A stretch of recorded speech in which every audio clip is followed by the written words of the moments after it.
ඒත් හැමෝම ආස නැහැ. ඒ වතුර මල යට නාන්න. සමුචර දැනුණාද? මගේ ජොබ් එක ඔයාට දනවන එක මිසක් මම දන්න ගන්න එක නෙවෙයි.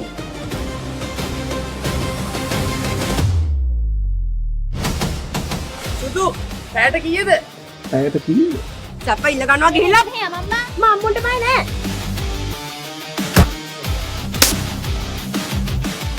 එතන මොනවද බං ඔය දැහැමි කරන්නේ? Business consultation. නැට්ටට කිරුරන වාරයක් ගාන ගෑනට කිරිරුන් නෑනගේ.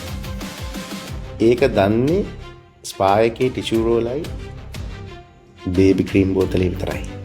බලන් ඉදියට වැඩක් නෑ. සල්ලි දුන්නොත් මල්ලිට සැප දෙන්න පුළුවන්. මොකද අද අමාරුද? හය නමට ඔය වගේ උන් එක්ක යන කතා කරන්න එපා. ඒව තමයි ඔය තමුසේ පිරිත් පැන් ඉතුනන නෙවෙයිනේ. යකෝ බඩුවක් උනා බඩුවට තු සලකන්න ඉගෙන ගන්න. අපිට එකට ඉන්න බැරිද අම්මේ? පිළිවෙලක් නැතුව ඇදුනහම ගොළු බෙලි පාරවල් තැන් තැන් වල ඉතුරු වෙනවා. අනේ අම්මේ අයියේ අපි දෙන්න නයිට් එකකින් රූම් එකක් ගන්න පුළුවන් නේද? යකෝ එසේ මේ චිත්‍රපටය නෙමෙයි අතුලේ යන්නේ. පිටිකි බඩු කරේ. ඔයාලා මොනවද දරුවෝ ආදරේ ගැන දන්නේ? මට ආදරේ කරොත් මම නේ නීතියට යටත් වෙලා ඉන්නම්. එහෙම නැතු වෙන එකෙක් ගාව ඇලවෙන්නයි උඹ ගාව උඹේ නීතියට යටත් වෙන්නේ මන් ලෑස්ති නෑ සනෝජ්.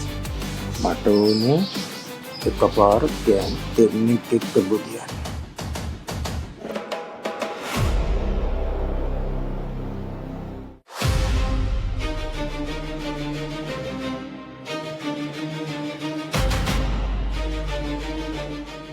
ඇන්ටි බාර පුතේ කියද තමයි හුත්තු මාරු